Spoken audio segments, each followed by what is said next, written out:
pasok.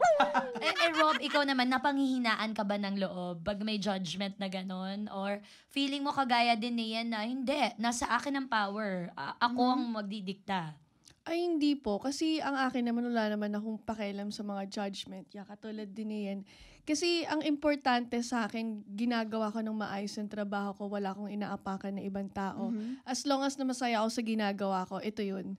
Wala akong pakialam sa judgment nila. Kasi alam ko sa sarili ko na hindi naman totoo yun eh. Maniniwala ako sa sarili ko, sa mga taong nakapaligid sa akin. Oo. At yung mga nagsasalita, hindi naman sila ang nagbabayad ng bills mo. Tama. So wala silang timbang sa usapan. So dahil inaangat natin ang kababaihan, no, na nasa ganitong klase ng work, ano sa tingin mo yung benepisyo na nagagawa nyo sa mga viewers? Yung importansya ng trabaho ninyo. Nakakatulong kami sa pagpapatangkad ng mga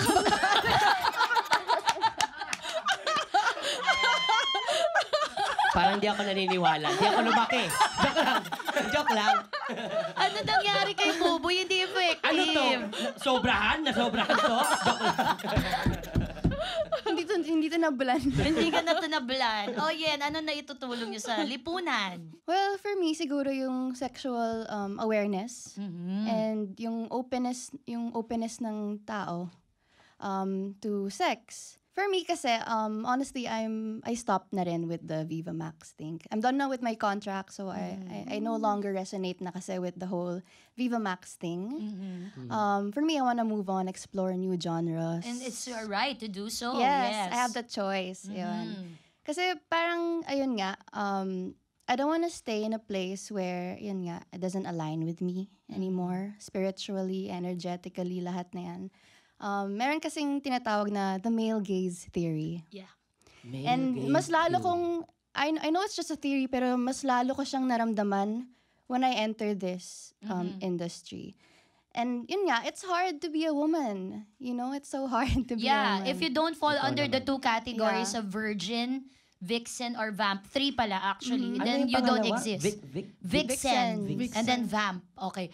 Virgin, ayan, usapang ano na to medyo roles na ng kababaihan sa media. Gusto ko to kasi natututunan ko rin kung ano yung mga katangian ng mga babae. Diba? Laging Gusto ko 3 lang ang kahon na nilulusutan namin. Virgin, yung mahiyain. Padimure. I'm sorry.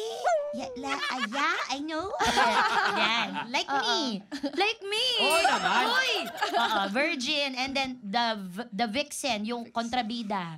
Tagasira ng relasyon, taga-away ng mga kapitbahay, mga ganyan. Yung maldita. Yan.